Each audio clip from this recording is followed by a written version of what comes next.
Son exactamente las 8 de la mañana con 8 minutos de esta mañana de día lunes 25 de marzo del año 2024, en esta semana que es un poquito más corta de lo habitual, producto del fin de Semana Santo, y en el cual además nuestro compañero Patricio López no va a estar, está usando días de vacaciones que todavía ahí le quedan a Patricio, por lo tanto esta semana no va a estar, voy a estar yo acompañándolos hasta las 8:30 y ahí luego Montserrat Rolano con el panel de conversación. Bueno, obviamente estamos todos muy impactados y preocupados producto de este ataque terrorista que hasta la fecha, de acuerdo al último balance entregado por las autoridades rusas, ha dejado un saldo de más de 180 fallecidos. Un ataque del cual todavía no se conoce mucha información respecto de sus responsables, más allá de este pronunciamiento hecho por parte del Estado Islámico a través de algunas redes sociales reivindicando finalmente este atentado. Bueno, ¿qué repercusiones puede tener esto para una serie de temas, partiendo por la guerra que se está llevando a cabo en Ucrania? Bueno, para conversar respecto de esto, saludamos a esta hora de la mañana al analista internacional y académico de la Universidad de Valparaíso, Guillermo Holzman, a quien le damos la bienvenida. Guillermo, ¿cómo le va? Muy buenos días, bienvenido acá a la radio nuevamente. ¿Qué tal, Claudio? ¿Cómo estás? Un agrado saludarte y verte también. Sí.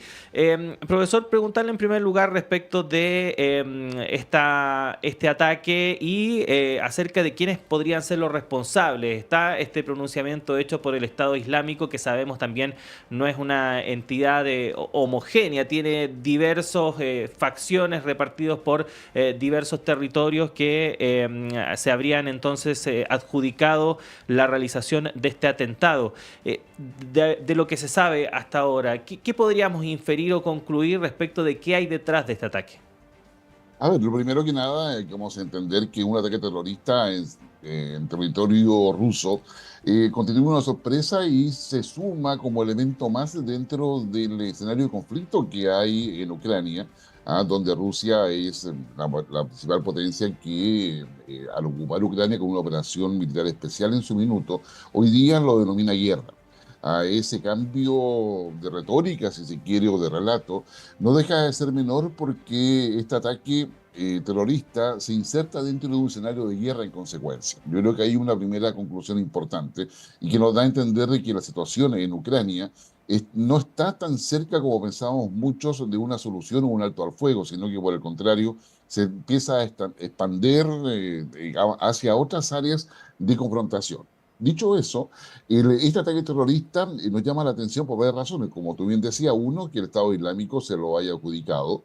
Rusia internamente, en lo que es la base tradicional del territorio ruso, tiene bastante controlado todo lo que es el terrorismo yihadista o de origen islámico más radical.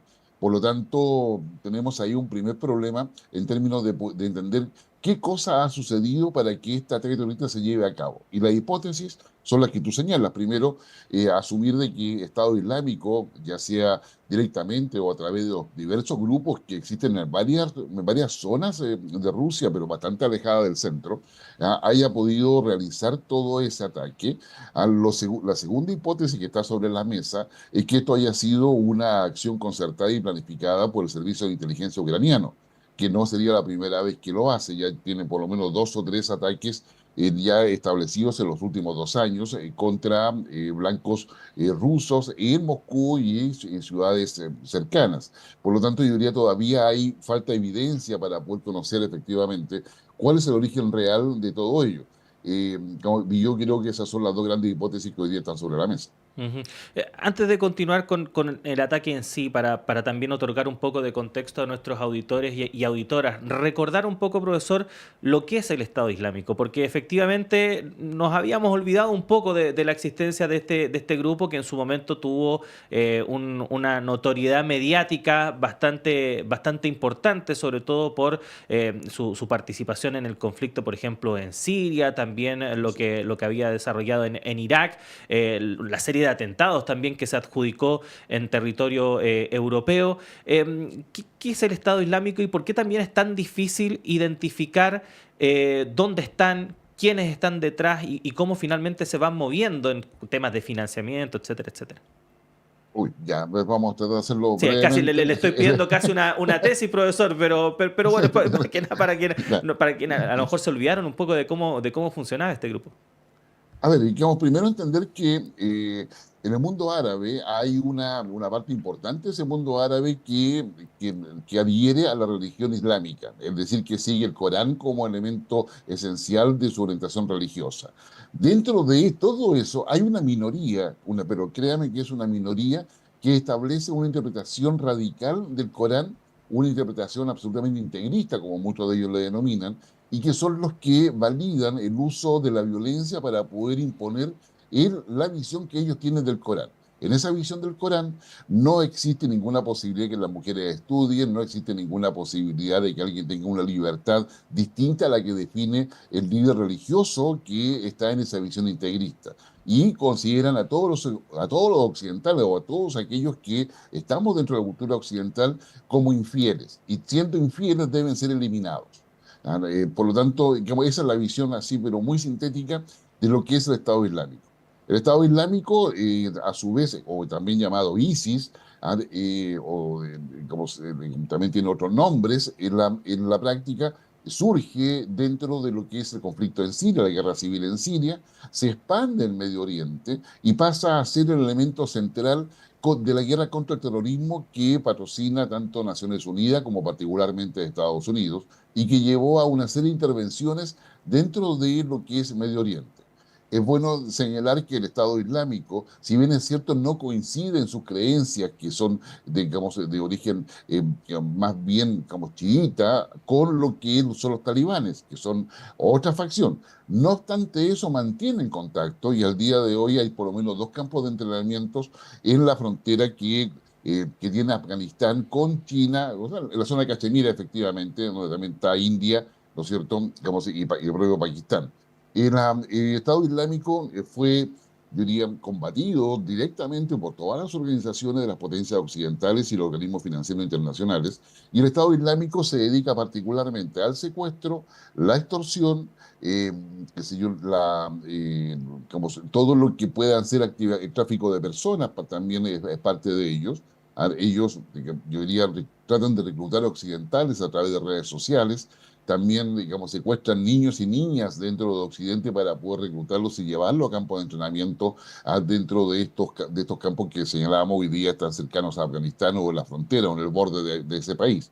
Estado Islámico se ha constituido en una suerte de actor fundamental para poder entender qué es lo que pasa con el terrorismo y tiene varios acuerdos que no necesariamente son de alianzas religiosas, sino que hacen acuerdos y alianzas para destruir Occidente, que es básicamente lo que ellos tienen y han ido en términos bastante pragmáticos. Están vinculados al crimen organizado, mantienen una cantidad de empresas fantasma o empresas que es muy difícil saber cuál es el origen de su financiamiento, que han sido, yo diría, si no intervenidas, al menos se evita que tengan una participación activa dentro del mundo financiero internacional. En consecuencia, el Estado Islámico suele actuar en todo lo que es digamos, la web profunda, digamos, la web oscura o la dark web, como se conoce normalmente. Es decir, que no pasa por los controles normales que mantienen todos los sistemas de redes o de acceso a Internet. Y en esa perspectiva, el Estado Islámico ha mostrado capacidades, cuando tú mencionas, por ejemplo, los ataques a Europa, ya no se trata de células que atacan, sino que más bien lobos solitarios, personas que de alguna forma adhieren a todos los principios, al odio contra Occidente, obviamente al odio contra el capitalismo, si lo queremos ver en términos ideológicos, y son esos los que han hecho los principales atentados en los últimos años, particularmente en Europa, incluso que ha llevado a Francia a tener a Fuerzas Armadas en las puertas de los metros, por ejemplo, Ujú. ya digamos, como una suerte de precaución respecto a este tipo de ataques sorpresa que realiza. ISIS, en consecuencia, ha tenido en los últimos 5 años actuaciones que yo decía son esporádicas, que mantienen la vigencia de sus creencias integristas, radicales, insisto, pero que también no se habían involucrado mayormente en Europa del Este, sino que mantenían ahí como algunos grupos, qué sé yo, como Chechenia, como y en otras partes de Europa, pero que no habían tenido una manifestación bastante clara como la que ha como la que se adscriben hoy día o reconocen hoy día con este ataque en esta sala de concierto. Ujú. Ahora, profesor, si bien efectivamente está esta reivindicación que hace el Estado Islámico de este atentado, el presidente de Rusia, Vladimir Putin, parece decantarse más por la segunda hipótesis, que efectivamente detrás de esto está Ucrania, está su servicio de inteligencia y que obviamente eso levanta la preocupación respecto de qué tipo de represalias, por ejemplo, podría tomar Moscú respecto de una guerra en la cual en el último tiempo se ha incrementado mucho el lenguaje, sobre todo en Occidente, belicista respecto de que esto pueda escalar más allá de territorio ucraniano. ¿Qué se puede esperar en ese sentido, tomando en cuenta las últimas declaraciones que ha dado Vladimir Putin? A ver, primero yo iría a señalar que las dos hipótesis, aquella que dice que el Estado Islámico está vivo y en consecuencia incluso que Estados Unidos le habría avisado a Rusia de un posible ataque terrorista, o la segunda hipótesis respecto a que esta es una operación especial del Servicio de Inteligencia ucraniano, esas dos hipótesis lamentablemente vamos a estar conversando mucho rato sobre ellas, porque primero estamos en Chile, estamos bastante alejados del conflicto y somos objeto también de las fake news. Es decir, todo lo que pueda hacer Rusia, lo que pueda hacer Occidente, la OTAN, Europa, tiene que ver con los intereses que ellos tienen en términos de cómo poder, en el caso de Occidente, avanzar a establecer en la opinión pública internacional que Rusia está derrotada. Por su parte, Rusia quiere establecer de que todo esto es una conspiración permanente de un Occidente liderado por Estados Unidos y la OTAN, que lo que busca es eliminar la identidad cultural rusa. Entonces, para decirlo en términos muy gruesos, pero serían las dos visiones. Por lo tanto, aquí vamos a tener mucha fake news. Y las evidencias que tenemos apuntarían más al hecho de que es muy probable de que incluso un grupo de ISIS haya sido contratado para tales efectos, dado la lógica de funcionamiento que ha tenido el servicio de inteligencia ucraniano con respecto a Rusia. Recordemos que el apoyo de la OTAN y la Unión Europea a Rusia no le permite usar el armamento, la tecnología contra Rusia si no es producida en Ucrania. Es decir, lo que más importa acá de todos los miles de millones de euros o dólares que se ha entregado a Ucrania es que mucha de esa tecnología no puede ser utilizada si no es con elementos propios de Ucrania. Es decir, lo que no se puede hacer es usar tecnología OTAN contra Rusia, eso en términos simples. Y esto estaría a punto de cambiar. Primero porque la respuesta que se esperaría de Putin en torno a este ataque, y si Putin se aferra a la hipótesis de que efectivamente Ucrania es responsable, abre un espectro de posibilidades de respuesta que ya nos deja en una guerra no solamente convencional, sino que la primera verdadera guerra del siglo XXI. Y eso significa que las operaciones especiales de Rusia contra Ucrania se pueden incrementar, que los ataques contra infraestructura crítica o ciudades ucranianas se pueden, inclusive, incrementar, que Rusia podría pretender ahora efectivamente llegar a Kiev. Es decir, dentro de la economía de guerra que hoy día tiene Rusia, puede pretender hacer una suerte qué sé yo, de acción militar que sea ejemplarizadora para Ucrania y para Occidente. Todo esto dentro de una narrativa que ha impuesto Rusia y que también ha impuesto Estados Unidos en torno a que estamos en una escalada hacia un conflicto nuclear, que ya Europa le bajó un poco el nivel, dice, sí, eso podría ser, pero sería en 2 o 3 años más. No es como, no se trata de que haya un ataque la próxima semana, sino que Rusia, con el desarrollo tecnológico que ha logrado, digamos, tener en virtud de esta guerra muy convencional en muchos sentidos en Ucrania, ha logrado también un avance tecnológico relevante que coloca en serio riesgo las posibilidades de que efectivamente tenga una capacidad incluso mejor que la de Occidente. Obviamente Occidente reniega todo eso, ¿ya? Y lo que se ha levantado es que Rusia es el enemigo que hay que destruir y hay que evitar que efectivamente pueda tener algún tipo de triunfo o ser percibido como triunfante de esta acción que ha realizado sobre Ucrania. Ujú. Esta irrupción, por así decirlo, por lo menos hasta ahora, lo que conocemos del Estado Islámico dentro de este conflicto, ¿podría derivar en que otros actores adquieran un rol más activo dentro de toda esta situación? Pienso, por ejemplo, en Irán. Sí, sin lugar a dudas, Irán puede ser mucho más visible ahora. Digamos, Irán no ve con buenos ojos, a pesar de su coincidencia ideológica y religiosa, digamos, la acción de ISIS. Recordemos que tanto ISIS como su antecesor, o sea, antecesor, pero Al-Qaeda, que sigue existiendo y sigue siendo muy vivo dentro de lo que es, digamos, una zona de Medio Oriente y Asia, en definitiva, ha tenido no solamente el apoyo de Irán. Recordemos que tanto ISIS como Al-Qaeda tienen su inicio en la confrontación entre Oriente y Occidente, es decir, con un apoyo, yo diría, que ha sido bastante soterrado de parte de Estados Unidos, en su inicio al menos, y que hoy día ha ido incrementándose. Por lo tanto, países como Irán, como Corea del Norte, y varios otros más que están entre los 35 que se abstienen dentro de la votación de Naciones Unidas. Si los auditores o quienes nos ven quieren un poco revisar cuáles son eventualmente esos países, están en los 35 que normalmente frente al conflicto de Ucrania se abstienen. Ahí también está China, ¿no es cierto? Está India, etcétera, que se abstienen de las sanciones o se abstienen de la condena por considerar de que hay un elemento civilizacional en este conflicto que es necesario atenderlo de otra manera y no en una suerte de una guerra fría 2.0. Ujú.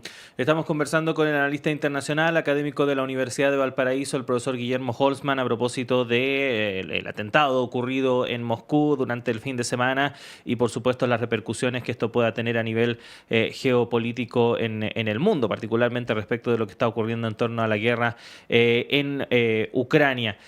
Usted mencionaba, profesor, que efectivamente luego de un par de semanas en las cuales, sobre todo desde Francia, se había incrementado el tono respecto de los mensajes en torno a esta guerra, al punto de que incluso se estaba ya empezando a temer respecto de que esto fuera a escalar a un enfrentamiento directo entre Rusia y la Unión Europea, o Rusia y la OTAN, que en términos prácticos sería prácticamente lo mismo.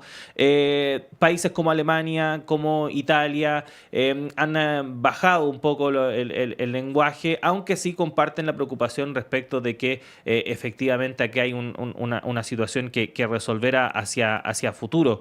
Y particularmente hemos visto cómo también durante las últimas semanas en Rusia, particularmente en territorio ruso, se han incrementado las acciones de guerra. E incluso porciones de territorio han sido capturadas por algunos milicias relacionadas con Ucrania, escaramuzas que van y vienen, ataques a refinerías, en fin, lo que pasó en Moscú, independiente que no sea a lo mejor algo directo, pero sin duda alguna se relaciona, que incrementan la sensación de que la guerra también está en territorio ruso. ¿De qué manera puede influir eso, por ejemplo, en la percepción que tiene la ciudadanía rusa respecto de Vladimir Putin? Sabemos que este tipo de conflictos pueden derivar en dos cosas, en que crezca una sensación de inestabilidad hacia el gobierno o de rechazo respecto de cómo está conduciendo la guerra, o exacerbe el nacionalismo. ¿Por dónde cree usted que puede ir? A ver, yo creo que es más probable que vaya por la vía de que exacerbe el nacionalismo. Rusia nunca ha sido democrática. Obviamente, como cuando era imperial, no lo era. En toda la era soviética tampoco. Hoy día tampoco lo es. Rusia tiene una formalidad, digamos, democrática, donde hay elecciones, donde hay un parlamento, donde hay instituciones, pero no necesariamente esas tienen una cualidad democrática en términos de su cultura. Es decir, digamos, y eso lo vemos claramente en términos de quiénes son los que participan en las elecciones, el control social que existe, digamos, todo lo que es la neutralización de una oposición que pudiese crecer. En consecuencia, yo diría que frente a una situación de guerra, evidentemente el nacionalismo es la opción, yo diría, más lógica que pueda tomar Rusia. Ahora, es importante tener presente que cuando Vladimir Putin, no, perdón, su asesor, pero que se entiende que es el gobierno ruso, señala de que ahora estamos en guerra. Eso implica, dentro de la lógica rusa, es que ahora puede movilizar y colocar en estado de guerra a todo el país. Eso no solamente implica un mayor control social desde el punto de vista político, como es obvio, sino que movilizar muchos más recursos. Y esos recursos, evidentemente, tienen que llevar a que Rusia pueda ser, digamos, el triunfador de lo que es esta situación bélica que hay en Ucrania por la invasión rusa. Ahora, esta acción rusa es la respuesta natural a lo que se está diciendo desde Estados Unidos y en algunos lugares de la OTAN. en términos de que la única forma de que esto se termine es con la derrota rusa. Del punto de vista de la cultura rusa, a pensar que van a ser derrotados por Occidente es inaceptable. Por lo tanto, el nacionalismo pasa a ser una respuesta natural dentro de Rusia, en términos mayoritarios, más allá de que haya personas que no estén de acuerdo con la guerra o cosas así. Es decir, nosotros tendemos a pensar de que los rusos piensan como occidentales. Y la verdad que eso no es así, como tampoco lo hacen a mayoría los israelitas o los sirios o los iraníes. Ellos tienen su cultura identitaria que moviliza cuando hay conflictos o situaciones extremas su voluntad de lucha, su voluntad de apoyo y el nivel de cohesión interna que puedan tener. En consecuencia, la primera cosa es que si al insistir OTAN y Europa en que Rusia debe ser derrotada siguiendo el discurso de Estados Unidos, claramente lo que están haciendo es un favor a Putin y Putin no se va a ver debilitado, sino por el contrario fortalecido. Yo creo que esa es la primera conclusión importante. Lo segundo es que la posibilidad de una derrota, si Rusia la mira como una posibilidad concreta de un ataque de parte de la OTAN, en definitiva, Putin lo dijo, es decir, acá se va a tratar de que va a desaparecer una civilización.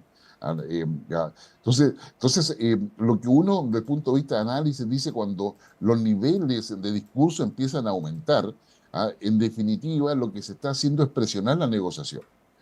Es decir, porque el fantasma de lo que puede venir si no se negocia es demasiado alto. Es decir, estamos hablando de la destrucción de una parte importante de Europa o una parte importante de Rusia o Asia Central, si ustedes gustan, a Europa del Este. Entonces, es ahí. Las posiciones hoy día de negociación están instaladas desde el punto de vista de la OTAN o de Occidente, primero en que Rusia desocupe todos los territorios que ha invadido, se lo entregue a Ucrania, y ahí recién se sienta a conversar. Rusia, el vicepresidente del Consejo de Seguridad Nacional ruso, ha señalado otro día que la solución es simple.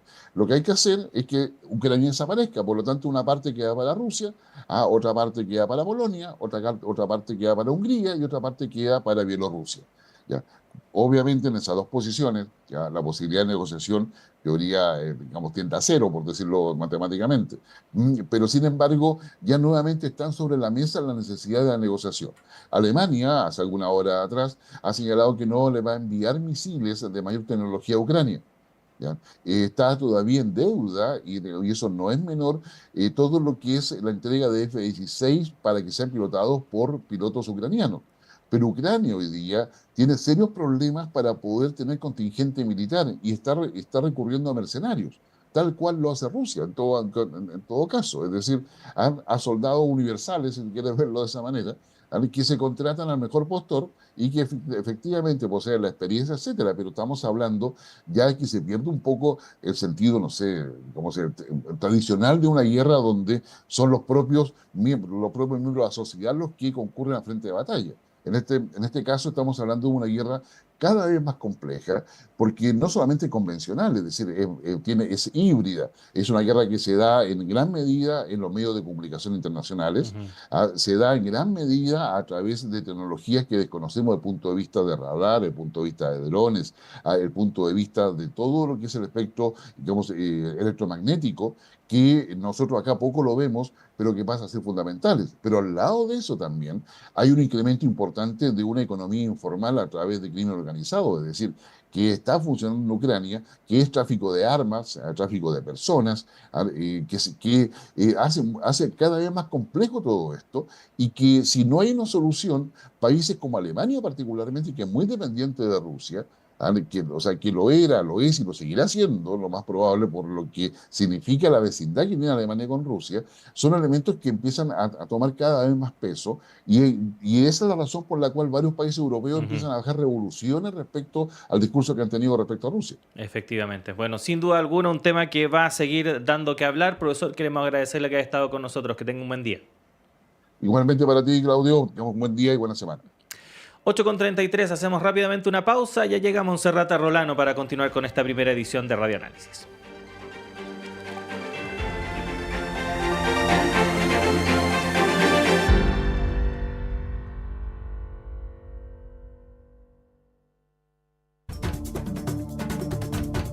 Hola, Soy María Olga Mate y te quiero invitar a escuchar todos los lunes a las 5 de la tarde El Gran Teatro del Mundo, un escenario para conversar sobre nuestro rol en la sociedad, aquí en Radio Universidad de Chile, el 102.5 FM.